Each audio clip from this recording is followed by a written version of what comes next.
வணக்கம், வந்தனம், நமஸ்தே, நமஸ்கார், நமஸ்துதே. நான் உங்க எழில். இது நியூஸ் 18 தர்பார். செம்ம சீனுபா. திருவண்ணாமலையிலிருந்து ஆச்சரியப்படுற மாதிரி ஒரு விஷயம் நமக்கு வந்துச்சு. என்னன்னா 14 கிலோமீட்டரை நீங்க கிரிவலமா சுத்தி வரணும். ஆனா பாவம் வெளிநாட்டுக்காரர்களுக்கு அந்த ஐக்கியம் எல்லாம் புரியாது இல்லையா? அதனால நோகாம உங்களை கூட்டிட்டு போறோம். ஆனா நோகிற மாதிரி இருக்கும். ஏறுங்க மாட்டு வண்டியில ஏத்தி வச்சு 14 கிலோமீட்டர் கிருட்டுன்னு சுத்தி வந்தா எல்லாரும் வயப்புழக்காக.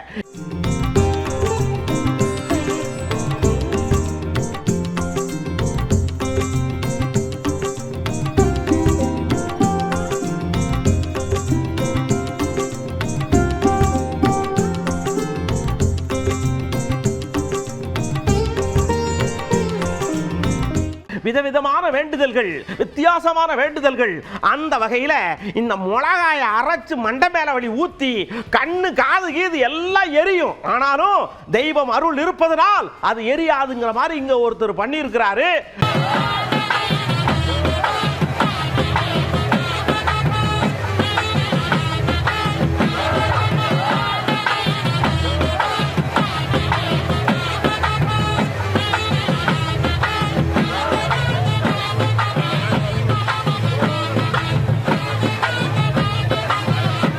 நம்ம ஊர்லயே எப்படி இப்படி பனிக்கட்டி பொதன்னு விழுகும்யா?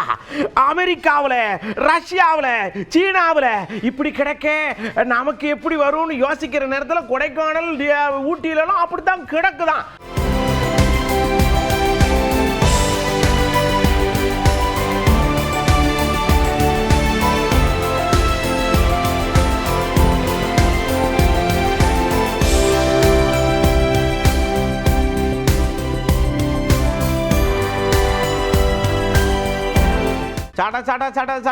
எலெக்ஷன் வர போகுது. நீங்க எலெக்ஷன் டயத்துல வந்து விழா வைக்கணும், மாட்ட விடணும்னு பெர்மிஷன் கேட்டீங்கன்னா தர மாட்டேன். இப்பயே நீங்க விடணும்னா விட்டுக்க சொன்னதான் தாமசம்.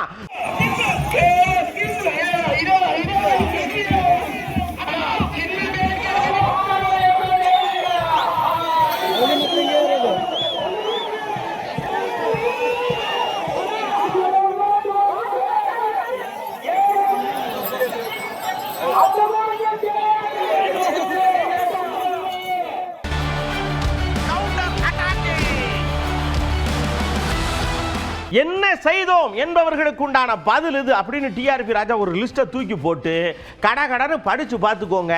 35,000 கோடிக்கு மேலே நாங்கள் முதலீட்டை அப்படியே ஈர்த்து கொண்டு வந்து நிறைய பேருக்கு வேலை வாய்ப்பு கொடுக்க போகிறோம். சும்மா நையின்னு கேள்வி கேட்காம இதை படிச்சு பாருங்கன்னு கொடுத்துருக்குறாங்க. முதலமைச்சர் திராவிட நாயகன் அவர்கள் தலைமையில் நடந்த அமைச்சரவையில் ஒப்புதல் அளிக்கப்பட்டுள்ளது.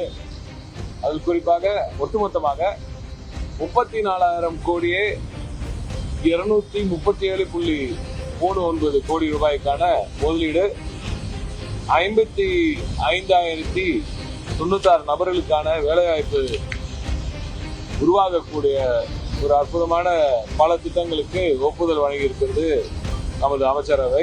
இத்திட்டங்கள் மாநிலத்தின் பரவலான வளர்ச்சிக்கு உறுதி செய்யும் விதமாகவும் சென்னை, செங்கல்பட்டு, காஞ்சிபுரம், திருவள்ளூர், ராணிப்பேட்டை, திருவண்ணாமலை, கிருஷ்ணகிரி, நாமக்கல், பெரம்பலூர், திருச்சிராப்பள்ளி, கரூர், திருப்பூர், ராமநாதபுரம், தூத்துக்குடி உள்ளிட்ட மாவட்டங்களில் அமைக்கப்பட உள்ளன. இதுல மிக முக்கியமான ஒரு திட்டம் வந்து நம்ம இந்த வருகிற 13ஆம் தேதி அதற்கான அறிவிப்பு வெளிவரும். எங்க பட்ஜெட்டை குறை சொல்றதே உங்களுக்கு வேலையா போச்சு. நாங்க பொதுவா எடுத்து புலம்புதலும் போடுவோம். ஒவ்வொரு வீட்டுக்காக கூப்பிட்டு இந்த அங்க கொடுக்கலாம் முடியாது. அதனால நாங்க போட்ட பட்ஜெட்டை வச்சு என்னென்ன கொடுக்குறோமோ பார்த்து அனுபவிச்சுக்கோங்க அப்படின்னு ஒருத்தர் ரொம்ப ஷாக்கிங்கா சொல்றாருங்க. தமிழ்நாடு பட்ஜெட் போடுறாங்கல்ல, திருக்கோசிலுக்கு என்ன கொடுத்தாங்கன்னு நம்ம கேட்க முடியுமா? சிவகங்கைக்கு என்ன கொடுத்தாங்கன்னு கேட்க முடியுமா? ஆக பொதுவான பட்ஜெட் நிறைய போட்டிருக்காங்க. இன்னைக்கு மத்திய அரசு ரயில் 7,300 கோடி ரூபாய் ரயிலுக்கு கொடுத்துருக்குறாங்க. மாவட்டந்தோறும், இந்தியாவில் எல்லா மாவட்டந்தோறும் மகளிருக்காக தனியாக விடுதிகள் கட்டத்தரச்சு போயிருக்காங்க. 40,000 கோடி ரூபாய் செமிகண்டக்டர், அதில் தமிழ்நாட்டுக்கும் பங்கு இருக்குது. 10,000 கோடி ரூபாய்க்கு மேலே மருத்துவத்துறையில், அதில் குறிப்பாக ஆயுர்வேத துறைக்கு, ஆயுர்வேதமே தமிழ்நாட்டில் தான் இருக்குது. அதில் 10,000 கோடி ரூபாய் கொடுத்துருக்காங்க. திருச்சி விமான நிலையம் 650 கோடி ரூபாய், தூத்துக்குடி விமான நிலையம் 350 கோடி ரூபாய். இதெல்லாம் தமிழ்நாட்டுக்கு தானே கொடுத்துருக்கு. சரி, இது எல்லாத்துக்கும் மேலாக ஒரே ஒரு அறிக்கை நான் கேட்கிறேன். தமிழக முதலமைச்சரை பார்த்து கேட்குறேன். இன்னைக்கு எல்லா வீடுகளுக்கும் ரேஷன் பொருட்கள் கொடுக்குறாங்க. இது தமிழ்நாடு அரசாங்கம் கொடுக்கக்கூடியதா? முதலமைச்சர் இதுக்கு பதில் சொல்லுவாரா? எங்களுக்கு ஈக்குவல் இந்த உலகத்திலே யாரும் கிடையாதுங்க. திமுகலாம் ஒரு பொருட்டே கிடையாது. நாங்கள் ஈஸியாக ஜெயிக்க போகிறோம், அதுக்கு உண்டான எல்லா வேலையும் அவங்களாம் பார்த்துருக்காங்கன்னு வானதி அக்கா வடவடன்னு பேசுறாங்கல்ல. திமுக அரசே எங்களுக்கு சாதகமான ஒரு நிலைமை ஏற்படுத்திட்டு இருக்காங்க. ஏனென்றால் நான் முன்னாடி இந்த பத்திரிகையாளர் சந்திப்பில் கூட சொன்னேன், ஊடக நண்பர்கள் மீது தாக்குதல், லாக்அப் மரணங்கள், இவர்கள் எல்லாம் எந்த விதமான இரட்டை நிலைப்பாடு எடுத்திருக்காங்க. எதிர்கட்சியா இருக்கும் போது ஒரு நிலைப்பாடு, ஆளும் கட்சி ஆனதுக்கு அப்புறம் அதே தவறுகளை செய்வது. அப்போ இவர்கள் செய்கின்ற ஆட்சியே இரட்டை வேட ஆட்சி. அதனால எங்களுக்கு சவால் எல்லாம் எதுவுமே இல்லைங்க. அந்த திட்டங்கள் எல்லாமே டிராமா திட்டங்கள் தான். இப்ப ஒரு திட்டத்தை கொடுக்கறாங்க, குறிப்பா நீங்க சொன்ன மாதிரி பெண்களுக்கு 1000 ரூபாய் கொடுக்கறாங்க. ஆனால் பெண்களுக்கு 1000 ரூபாய் கொடுக்கறோங்கிற பேர்ல ஒவ்வொரு நாளும் பெண்கள் மீதான வன்முறை, கொலை, கொள்ளை, கற்பழிப்பு, பாலியல் வன்முறை, இந்த மாதிரி பெண்களுக்கு எதிராகவே ஆட்சியை வச்சுட்டு 1000 ரூபாய் கொடுத்தா சரியா போயிருமா? இது என்ன பெண்கள் அந்த அளவுக்கு அவங்களால புரிஞ்சுக்க முடியாதா? அதனால 1000 இல்லைங்க, 10,000 ரூபாய் கொடுக்கறேன்னு தேர்தல் அறிக்கையில சொன்னா கூட பெண்கள் திமுக ஓட்டு போட மாட்டாங்க. எல்லாரும் பேசும்போது கடகடன்னு புரியும். ஆனா கமல் பேசும்போது ஒன்றும் புரிய மாட்டேங்குது. நானும் சேனலை திருப்பி வச்சு பார்க்குறேன். அவர் பேசுறதை கேட்டு பார்க்குறேன், ஒன்றும் புரிய மாட்டேங்கி. எனக்கே புரியல, அப்புறம் அவங்களுக்கு எப்படி புரியும்னு கமலஹாச ஐயாவை சீண்டி பார்க்காவல்ல. எனக்கு ஒன்றும் புரியலைங்க, எனக்கு ஒன்றும் புரியல. உங்களுக்கு ஏதாவது திரு கமலஹாசன் அவர்களோட பேச்சு புரிஞ்சுதான்னு சொல்லுங்க. ஏற்கனவே கோவை மக்களுக்கு அவர் பேச்சு புரியாதாலதான் அவரை அனுப்பினாங்க. ஆனா அவர் எதற்காக நிறுத்தப்பட்டாரோ அந்த முதலாளிங்க அவரை டெல்லி அனுப்பிச்சிருக்காங்க. இப்ப அந்த முதலாளிகளுக்காவது அந்த டெல்லியில அவர் நியாயம் பண்ணக்கூடாதா? ஆவடி நாசரையாவுக்கு ஒரு பெரிய டவுட், பெருத்த சந்தேகத்தை தீர்ப்பவருக்கு ஒரு பரிசு என்ன? ஒருத்தருக்கு தமிழ் தெரியாது, இன்னொருத்தருக்கு ஹிந்தி தெரியாது. ஆனா 2 பேரும் பக்கத்துல உட்கார்ந்து கொஞ்சம் பேசிக்கிட்டு இருக்காவ. என்ன பேசியிருப்பாவ? சொல்றவர்களுக்கு பரிசு இருக்காரு. சொல்றாரு இந்த கூட்டத்துல குடும்ப அரசியல் அப்படின்றாரு. நல்லா கவனிங்க, குடும்ப அரசியல் சொல்றது யாரு? மோடி சொல்றாரு. ஆனா அவரு என்ன பண்றாரு? குடும்ப அரசியல் யாரை வச்சுக்கிட்டு? யார் மூப்பனார் பையன் சிக்கிய வாசனை வச்சுக்கிட்டு குடும்ப அரசியல். அந்த பக்கம் ஐயா ராமதாஸ் பையன் நம்ம அன்புமணியை வச்சுக்கிட்டு குடும்ப அரசியல். அதுக்கு அந்த பக்கம் சசிகலா வாரிசு வச்சுக்கிட்டு தினகரனை வச்சுக்கிட்டு குடும்ப அரசியல். எப்படி அப்படி அளவுக்கு சொல்றாரு பார்த்தீங்களா? ஆக அவரை தன்னை மறந்து பேசிட்டு இருக்காரு. என்ன பேசுறதுன்னு தெரியல, ஏது பேசுறதுன்னு தெரியல. இதெல்லாம் செய்யவே முடியாது, இதெல்லாம் நடக்கவே நடக்காது அப்படின்னு எடப்பாடியை சொல்லிக்கிட்டு இருந்தவர் இப்ப எடுத்து அறிக்கையா விடுறாருக்குல்ல. அப்படித்தாங்க இருக்குங்கார ரகுபதி அண்ணாச்சி. இன்றைக்கு மகளிருக்கு 2000 ரூபாய் சொல்லியிருக்கார். அன்றைக்கு மாண்புமிகு தமிழ்நாடு முதலமைச்சர் தலைவர் தளபதி அவர்கள் அன்றைக்கு 1000 ரூபாய் மகளிருக்கு உரிமை தொகை வழங்கப்படும் என்று சொன்ன நேரத்தில் என்ன சொன்னார்? மகளிருக்கு ஏமாற்ற பார்க்கிறார், சின்ன குழந்தைகளுக்கு மிட்டாய் கொடுத்து ஏமாற்றுவதை போல ஏமாற்ற பார்க்கிறார். ஒரு காலத்திலும் 1000 ரூபாய் கொடுக்க முடியாதுன்னு சொன்னவர் தான் எடப்பாடி பழனிசாமி. அதே போல இன்னொன்று எடுத்துக்கொண்டீங்கன்னா கட்டணம் இல்லாத பேருந்து. இன்னைக்கு அவர் சொல்லியிருக்கார் ஆண்களுக்கு தரப்போறேன்னு சொல்லி. அன்றைக்கு பெண்களுக்கு கட்டணம் இல்லாத பேருந்து என்று சொன்னவுடன் எப்படி சாத்தியம்? டயர் தேய்மானத்துக்கு என்ன பண்ணுவாங்க? சம்பளத்துக்கு என்ன பண்ணுவாங்க? டீசலுக்கு என்ன பண்ணுவாங்க? வண்டி ரிப்பேர் ஆனால் என்ன பண்ணுவாங்க? இப்படியெல்லாம் கேள்விகள் கேட்டு இது அரசையே முடக்க போய் செய்யக்கூடிய செயல். எனவே இதுவும் சாத்தியமில்லாது என்று சொன்னார். அப்படி எல்லாவற்றையும் அன்றைக்கு சாத்தியமில்லை என்று சொன்ன வாய்தான் இன்றைக்கு இதையெல்லாம் கொண்டு வரப்போகிறேன் என்று சொல்லுகிறது என்று சொன்னால் அவர் முழுக்க பொய் சொல்லுகிறார். அவரால் இதில் ஒன்றை கூட அவரால் நிறைவேற்ற முடியாது. அவருடைய காலத்திலும் எதையுமே அவர் நிறைவேற்றவில்லை. நீங்க என்னதான் முட்டுக்கட்ட ஓட்டாரும் உச்ச நீதிமன்ற தீர்ப்பு வந்துருச்சு, நாங்க பண்ணா மட்டும் தீர்ப்பை மதிக்கல. நீங்க மட்டும் இப்ப என்ன பண்றீங்க? இங்க வரங்க, அதெல்லாம் முடியாது, எல்லாம் ரெடி பண்ணியாச்சு, அனௌன்ஸ் பண்ணிடுவான், துணைவேந்தர்கள்லாம் வந்துருவாங்க அப்படின்னு கோவிச்செயலி ஐயா பொடன்னு பொறியுதார். அந்தந்த மாநில அரசுகளை நியமித்துக் கொள்ளலாம் என்ற சட்டப்பேரவை தீர்மானத்தை நிறைவேற்றி ஒப்புதலுக்கு அனுப்பி வைத்த முதல் மாநிலம் தமிழ்நாடு. அதன் அடிப்படையில் சட்ட ரீதியான போராட்டத்தையும் நடத்தி அதற்கான தீர்ப்பையும் பெற்றது தமிழ்நாடு. இடஒதுக்கீடு என்றாலும் 3வது மொழியை திணிக்கிற செயலாக இருந்தாலும் மாநில உரிமையை கட்டி காப்பதில் என்றைக்கும் தனி கவனம் காட்டுகிற மாநிலம் தமிழ்நாடு. அதன் சிறப்பு மிகுந்த தலைவர்களாக இருந்த அறிஞர் அண்ணா காலம் தொடங்கி அன்பு தலைவர் கலைஞர் காலம் தொடர்ந்து இன்றைக்கு தமிழகத்தின் முதலமைச்சர் அந்த பெருமையை நிலைநாட்டி வருகிறார் அண்ணன் தளபதி அவர்கள். தேசிய கொடி ஏற்றுகிற உரிமையை எப்படி முதலமைச்சராக இருந்த கலைஞர் பெற்று தந்தாரோ அதேபோல் பல்கலைக்கழகங்கள் துணைவேந்தர் நியமிக்கிற அதிகாரம் முதலமைச்சருக்கு உண்டு என்ற அதிகாரத்தை சட்டமன்ற தீர்மானத்தின் மூலமாகவும் நீதிமன்ற தீர்ப்பின் மூலமாகவும் பெற்றுத்தந்த தலைவர் தமிழ்நாடு முதலமைச்சர் அவர்கள். இந்த பேரை மட்டும் நீங்க கொண்டு வரலைனா தலையில வச்ச சாந்து சட்டியை நான் கீழே இறக்கவே மாட்டேன். போராடுவோம் போராடுவோம், காந்தி வேற வக்கு வரை போராடுவோம், தலையில இருக்கிற சட்டியை இறக்க மாட்டோம்னு செல்வ பெருந்தையா கூப்பாடு ஓடுதாருங்க. மகாத்மா காந்தி பெயரில் இருந்த 100 நாள் வேலைவாய்ப்பு திட்டத்தை, மகாத்மா காந்தி வேலைவாய்ப்பு ஊரக உறுதி சட்டத்தை நசுக்க நினைக்கின்ற, சிதைக்க நினைக்கின்ற பிஜேபி அரசை கண்டித்து இந்த மாபெரும் பாத யாத்திரை நடந்து கொண்டிருக்கிறது. இந்த பாத யாத்திரை என்பது இன்று துவக்கி வைக்கப்பட்டிருக்கிறது. இது மாவட்டந்தோறும் நடைபெறும். நாளை மறுநாள் நான் திருச்சியில் கலந்து கொள்கிறேன். அதற்கு மறுநாள் திண்டுக்கல்லில் தொடர்ந்து இந்த மாதம் முழுக்க பாத யாத்திரையை மேற்கொள்ள இருக்கிறோம். இது முழுக்க முழுக்க பாஜக அரசுக்கு எதிரான பாத யாத்திரை. 100 நாள் வேலைவாய்ப்பு திட்டத்தை சிதைக்க கூடாது என்ற அடிப்படையில் இந்த பாத யாத்திரை நடத்தி கொண்டிருக்கிறோம். எங்க தலைவர் மல்லிகார்ஜுன கார்கே, ராகுல் காந்தி அவர்கள் சொன்னது போல இதை திரும்ப பெறும் வரை இந்த போராட்டம் நாடு முழுவதும் தொடரும். சட்டியை வச்சாலும் சரி, பொட்டியை வச்சாலும் சரி, காது கேட்காது. அவங்களுக்கு கேட்டாலும் பண்ண மாட்டாங்க. அவங்க இந்தியெல்லாம் திணிக்கிறதுக்கு ரெடி பண்ணிக்கிட்டு இருக்காங்க. இப்படி ஒரு போராட்டத்தை இந்த பக்கம் நீங்க நடத்தினா அந்த பக்கம் திணிக்கிறேன்னு ரெடி பண்ணிக்கிட்டு இருக்காங்கன்னு பொன்முடி ஐயா உஷார்படுத்துறாருலா. ஹிந்தி திணிப்பு அதன் மூலமாக முதல்ல ரயில்வேல போர்டில் கொண்டாடுறது, அப்புறம் அவங்க கொடுத்த அந்த கல்விக் கொள்கையிலேயே இந்தியை கட்டாயப்படமாக்குவது, சமஸ்கிருதத்தை எல்லோரும் படிக்க வேண்டும் என்று சொல்லுவது, அதை படித்தால் அதிக நிதி கொடுப்போம் என்று சொல்லுவது, இதையெல்லாம் நம்முடைய தமிழகத்திலே பேரறிஞர் அண்ணா அவர்கள் கொண்டு வந்த இருமொழிக் கொள்கைக்கு எதிர்ப்பாக இன்று தமிழக முதலமைச்சர் அவர்கள் தமிழகம் முழுவதும் அந்த இருமொழிக் கொள்கையை நடைமுறைப்படுத்திக் கொண்டிருப்பதற்கு எதிர்ப்பாக இன்று ஒன்றிய அரசு இந்த மும்மொழியை இப்படியாவது இந்தி மொழியை திணித்துவிட வேண்டும். எங்களுக்கு வந்து இந்தி மொழி வெறுப்பு அல்ல, ஆனால் இந்தி மொழியை ஒரு மொழியை திணிக்கக்கூடாது என்பதுதான் நம்முடைய கொள்கை. 1க்கு 4 மொழி கற்றுக்கோங்க, 40 மொழி கற்றுக்கோங்க, உலகத்தில் இருக்கிற பணக்காரர் ஆகுங்க. படிக்கத்தானுங்க சொல்கிறோம், மொழியை கற்றுக்கிறதுல உங்களுக்கு என்ன கசக்கு அப்படின்னு நயினார் ஐயா சொல்கிறார். அவருக்கு ஒரு 15 மொழி தெரியும் போட்டிருக்கு. பாஜக என்றைக்குமே இந்தியை திணிக்கவும் இல்லை, பாஜக இந்தியை கையில் எடுக்கவும் இல்லை. ஆனால் என்ன, இந்திய எல்லோரும் எல்லா மொழியும் தெரிந்திருந்தால் எல்லாரும், நம்ம தமிழ்நாட்டை பொறுத்த மட்டிலும் குமரி மாவட்டத்தை பொறுத்தவரைக்கும் மலையாளம் பேசக்கூடியவர்கள் அதிக பேர் இருக்கிறார்கள். பெங்களூர் எடுத்துக்கொண்டால் கன்னடம், தெலுங்கு பேசக்கூடிய அதிகம் பேர் இருக்கிறார்கள். நமது தமிழ்நாட்டு உள்நாட்டுகளிலே கிட்டத்தட்ட 15% மேலாக தெலுங்கு பேசக்கூடிய இருக்கிறார். ஆக ஒரு மொழியை வைத்து ஆட்சி அரசியல் பண்ணுவது என்பது நல்ல விஷயமாக இருக்காது. கோவில், அதனால நான் இதுக்கு மேல அரசியல் பேச. ஆர்பி உதயகுமாரன் ஒரு விஷயத்தை என்னன்னு சொல்றாருன்னா, அந்த தம்பி ஒன்று பேசினாரு, நாங்க ஒன்று பேசணும், பேச்சுக்கு பேச்சு தாடிக்கு தீடி சரியா போச்சு. அவரை நாங்க லிஸ்ட்லயே வைக்கல, எங்க லிஸ்ட்டை எடுத்து பார்த்தா அவர்ல பேரே கிடையாது.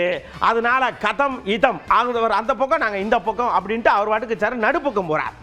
அண்டர் எஸ்டிமேட்டு, அப்பர் எஸ்டிமேட்டெல்லாம் நாங்கள் பண்ணலை. எஸ்டிமேட்டுக்குள்ளே அவர் இல்லை.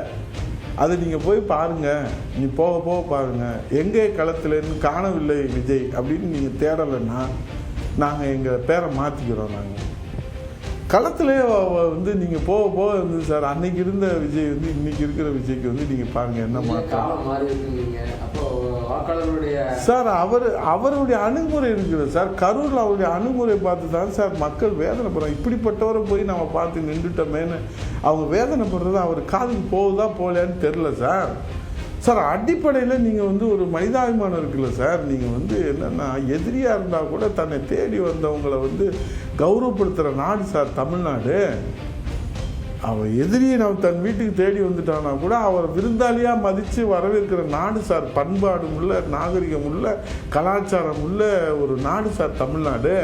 அதை ஆளணும்னு ஆசைப்படுற நீங்கள், உங்களை பார்க்க வந்த 41 பேர், உங்கள் பேச்சை கேட்க வந்த 41 பேர் செத்துட்டாங்க. ஒரு சொட்டு கண்ணீர் இல்லாமல் பேக்கை போட்டு நீங்கள் வாட்டில் கல் மனசு கூட கலங்கி நிற்கிற நேரத்தில் கல்லும் கரையும் சார். அது கடவுளே கலங்கி நிற்கிற நேரத்தில் நீங்கள் கண்ணை மூடிக்கிட்டு போயிட்டீங்களே சார். இது எப்படி சார் நியாயப்படுத்துவீங்க? இது எப்படி சார் மக்கள்கிட்ட நீங்கள் சொல்லுவீங்க, விளக்கம் சொல்லுவீங்க? நீங்கள் 1000 விளக்கம் சொல்லுங்கள், 1000 நியாயம் சொல்லுங்கள். You are the evidence. என்கிட்ட மிருக குணம் தான் இருக்குது, அரக்க குணம் தான் இருக்குது, இறக்க குணம் இல்லைன்றது நீங்கள் ப்ரூவ் பண்ணியிருக்கிறீங்க. நாங்கள் அதை சொல்லலை. மக்கள் அதை தெரிஞ்சுக்கிட்டு தான் இன்றைக்கி உங்களுக்குரிய மதிப்பீடு. நீ போக போக போக நீங்கள் விசாரணைக்கு போனவர் வாயே திறக்காமல் வர்றீங்கல்ல, ஏன் வர்றீங்க? விவரம் சொல்லுங்கள். நான் இந்த மாதிரி இருக்குதுன்னு நீங்கள் விவரம் சொல்லுங்கள். இதுக்கு எதுக்கு என்ன சம்மந்தம்னு சொல்லுங்கள். எதுவுமே நீங்கள் வாய் திறக்க மாட்டீங்களே, அப்புறம் எப்படி மக்களுக்கு தெரியும்? அப்படியே இன்னொரு ஐயா இன்னொரு விஷயத்தை சொல்றாங்க. என்னன்னா, ஒருத்தர் எலெக்ஷன்ல நிக்கிறார் சுயேட்சையா, நான் தான் ஜெயிப்பேன் பிரகாசமா இருக்குன்னு சொல்லுவார்ல, சொல்லிட்டு போட்டோம். அதே மாதிரி இந்த தம்பி ஆசைப்பட்டு சொல்றாரு, சொல்லிட்டு போட்டோம். அதையும் பெருசுபடுத்திக்கிட்டு இருக்கிய, தேர்தல் வரட்டும், களம் வரட்டும், ஓட்டு வரட்டும், எண்ணட்டும், ஜெயிக்கட்டும், பார்ப்போம் அப்படிங்க. அவர் திருக்குறளையும் மொழிபெயர்ப்பார், எதை வேணாலும் மொழிபெயர்ப்பார், என்ன வேணாலும் ஆட்டம் போடுவார், என்ன வேணாலும் பாட்டு பாடுவார், எல்லாம் நடிப்பார், எல்லாம் டான்ஸ் ஆடுவார், எல்லாம் பண்ணுவார். ஆனால் மக்கள்கிட்ட ஓட்டு வாங்க முடியாது சார். தேர்தல் நிற்கிற ஒரு சுயேட்சை கூட நான் ஜெயிப்பேன்னு தான் சார் சொல்கிறேன். 5 ஓட்டு கூட வாங்க முடியாத நான் ஜெயிக்க போறேன்னு தான் சொல்கிறேன். ரிசல்ட் வர்ற அன்னைக்கு தானே தெரியும் அவனுடைய நிலைமை. அதை போல தான் இவங்களுடைய நிலைமையை ரிசல்ட் வர்ற அன்னைக்கு பார்த்துக்கங்க. அப்படியே இந்த பாருங்க, எங்க என்ஜின் தான் டாப் என்ஜின், டபுள் என்ஜின், உள்ள கோர்த்து விட்டா சரன்னு போற என்ஜின், என்னென்னமோ கதை விடுறீங்கயா. ஆனா அது டப்பா என்ஜினா டுப்பா என்ஜினானு போக போகத்தானே தெரியும் அப்படின்னு சொல்லிட்டு மனசுக்குள்ளேயே சிரிக்கிற ஆள் யாருன்னு பாருங்க. யாராக இருந்தாலும் சரி, அவர்களை பொறுத்தவரை நாங்கள் டப்பா என்ஜின் ஓட்ட என்ஜின் யாரும் சொல்ல மாட்டார்கள். அரசியல் யாராக இருந்தால் நாங்கள் தான் டாப், நாங்கள் தான் நம்பர் 1 என்று சொல்வார்கள். மோசமான ஆட்சியை கொடுத்தவர்களை எங்களுடைய ஆட்சி காலத்தில் பாருங்கள் என்று சொல்வார்கள். ஆகையினால் அவரை பொறுத்தவரை புதிதாக வந்திருக்கிறார். இது புதுவெள்ளம் போன்றது. புதுவெள்ளம் போன்று இன்று ஏற்கனவே அவரை பொறுத்து இன்னும் அரசியலில் அவர் இதுவரை தேர்தல் நிற்கவில்லை. மக்களுடைய பலம் என்பது தெரியவில்லை. அவரை பொறுத்தவரை ரசிகர்கள் கூட்டம் வருகிறார்கள் என்பதில் ஐயப்பாடும் இல்லை. அவர்களை பொறுத்தவரை ஓட்டாக மாறுமா என்பதை பார்க்கிறோம். ஏனென்றால் சிரஞ்சீவி அவர்கள் ஆந்திராவிலே அவர் கட்சி ஆரம்பிக்கப்பட்டது கொரோனாவுக்கு கிட்டத்தட்ட லட்சோப பேர் கலந்து கொண்டார்கள். ஆனால் அது ஓட்டாக மாறியதனா இல்லை. ஒரு காலகட்டத்தில் அவர் கட்சியை நடத்த முடியாது. காங்கிரஸோடு இணைந்து இணை மந்திரியாக கிட்டத்தட்ட இன்று அரசியலை விட்டே வந்துவிட்டார். அதனால் முதலில் அவர் தேர்தல் இருக்கட்டும், மக்கள் பலம் என்று தெரியட்டும், அதற்கப்ப அது டாப் என்ஜினா ஓட்ட என்ஜினா என்பதை நாம் பார்த்து விடலாம். இங்க பாருங்க, எலெக்ஷனுக்கு இன்னும் 4 கிடக்கு. நாங்க பேசிக்கிட்டு இருக்கோம், எங்க கிட்ட பேசிக்கிட்டு இருக்காங்க. நாங்க போற கூட்டணி தான் ஜெயிக்கும், அதுதான் நல்ல கூட்டணி, வல்ல கூட்டணி, வலுவான கூட்டணி அப்படின்னு பேப்பரே இல்லைனாலும் அச்சு பேசுறாம முதல்ல இருந்து அதே தான் சொல்றாரு நம்ம டாக்டர் கிருஷ்ணசாமி ஐயா. புதிய தமிழகம் கட்சியை பொறுத்த மட்டும் தேர்தலுக்கு எந்த நேரத்திலும் ஆயத்தமாக இருக்கிறது. இருந்தாலும் கூட இது இப்பொழுது ஒரு கூட்டணி காலமாக மாறிவிட்டது. இப்பொழுது தேர்தல் என்று சொன்னாலே கண்டிப்பாக கூட்டணி தேவை என்ற ஒரு காலமாக உருவாகி இருக்கிறது. அதற்கும் நாங்கள் ஆயத்தமாக இருக்கிறோம். அதுக்குண்டான பேச்சுவார்த்தைகளும் நடைபெற்று கொண்டிருக்கின்றன. எந்த கட்சியோடு என்பதை இப்பொழுது சொல்ல முடியாது, சொல்லவும் கூடாது. அது சில. ஆனால் கூட்டணிக்கான பேச்சுவார்த்தைகள் வலுவாக போய்கொண்டிருக்கிறது, சரியாக போய்கொண்டிருக்கிறது. எங்களை பொறுத்த மட்டிலும் நாங்கள் ஒரு நல்ல ஆட்சி தமிழகத்தில் 2026 மலர வேண்டும் என்று விரும்புகிறோம்.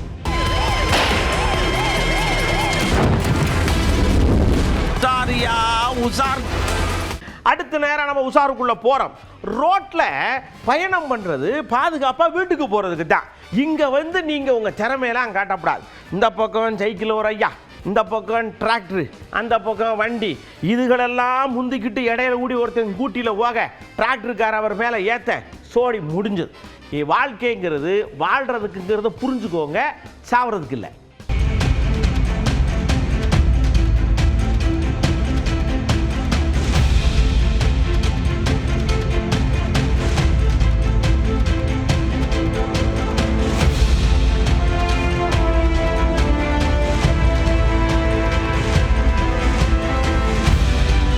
அதாவதுங்க, அரண்டவன் கண்ணுக்கு இருண்டதெல்லாம் பேயின்னு சொல்லுவாங்க. இந்த மதுவை கொஞ்சம் கூடுதலாக அரவணைச்சிக்கிட்டா டோட்டலாக பிளாங்க் ஆயிருமா. அப்படிதான் ரோட்டில் எல்லாம் கருப்பாக இருந்திருக்கு, போஸ்ட் கம்பமும் கருப்பாக இருந்திருக்கு. விட்டாண்டில் வண்டியை டம்முன்னு போஸ்ட் கம்பம் சாஞ்சிச்சுன்னு நினைக்கிறீங்களா? இவர் தான் சாஞ்சு போனார், அவ்வளோதான்.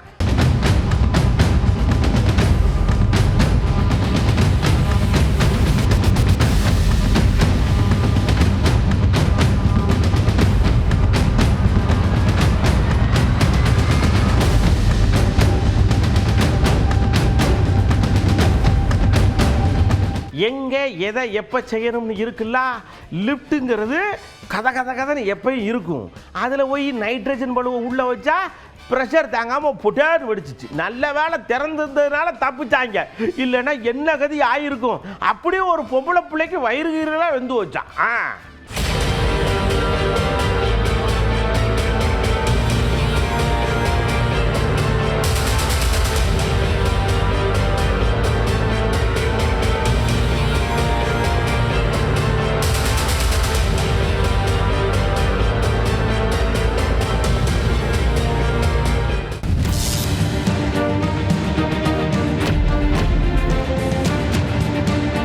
பைக்கு வாங்கிறது பாதுகாப்பாக போகலாம், வேகமாக போகலாங்கிறதுக்கு தான்.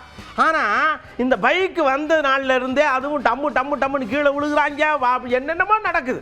ஸோ இந்த அதிகமான பைக் விபத்துக்கு என்ன காரணம்? ஒழுங்காக ஓட்ட தெரியலையா, இல்லைன்னா பைக்கில் ஏதாவது பிரச்சனையா? பதில் சொல்லுங்கன்னு மக்களெல்லாம் கூப்பிட்டு வச்சு கேட்டோம். பதிலெல்லாம் சொல்லியிருக்காங்க. பார்த்து பதனமாக நடந்துக்கங்க. அதிகமா விபத்துக்கள் நடக்கிறதுக்கான காரணம் என்னன்னு பாத்தீங்கன்னா மெயினா வந்து மக்களோட அலட்சிய போக்குன்னு தான் சொல்லணும். வயசானவங்க போறாங்க, சின்ன குழந்தை போறாங்கன்னா பார்க்க மாட்டேங்கிறாங்க, இஷ்டத்துக்கு ஓட்டுறாங்க. பல்சர்லாம் இருக்குது 100-80ல போறாங்க. செட்டு சேர்றது ரொம்ப, செட்டு சேர்ந்துட்டு பைக் சுத்துறவங்க ரொம்ப ஜாஸ்தி. முன்னெல்லாம் பாத்தீங்கன்னா இந்த ஸ்ப்ளெண்டர் 100cc 125cc இருக்கும் போது இவ்வளவு ஆக்சிடென்ட் நடக்கல. இந்த R15 ஒரு பைக் வருது, அதை தடை பண்ணாலே ஒரு ஆக்சிடென்ட் தடுக்கலாம். ஆக்சிடென்ட் நடக்கிறது வந்து விதிமீறல்கள் தான். ரைட்ல இண்டிகேட்டர் போட்டு லெஃப்ட்ல போறதும், லெஃப்ட் இண்டிகேட்டர் ரைட்ல போறதும், இண்டிகேட்டரே போடாம சடனா திருப்புறது, இது இல்லாம கால்நடைகள் ஊடையில வர்றது.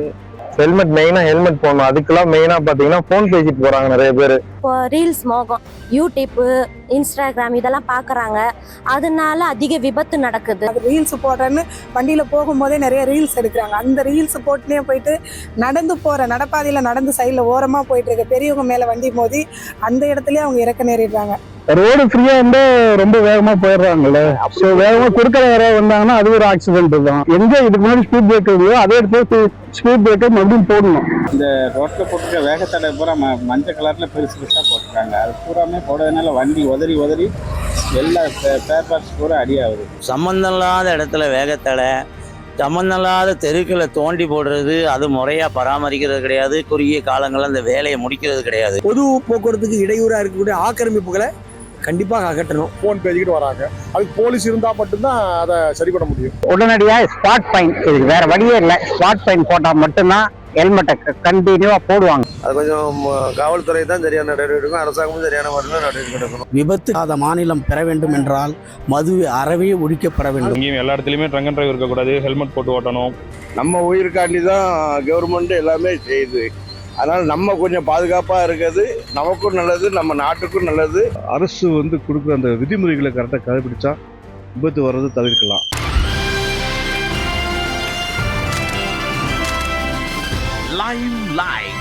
எப்பா முருகா, உன்னுடைய தயவால 14 வருஷத்தை எப்படியோ கடந்துட்டேன், 15 வருஷத்துக்குள்ள வந்திருக்கேன். வேலுண்டு வினையில்லை, மயிலுண்டு பயமில்லைன்ற மாதிரி என்னை அப்படியே அரவணைச்சு புத்துனா அப்புறம் தூக்கிட்டு போயா அப்படின்னு சிவகார்த்தியை முருகன் போய் ஆண்டிருக்காருல திருச்செந்தூர்ல.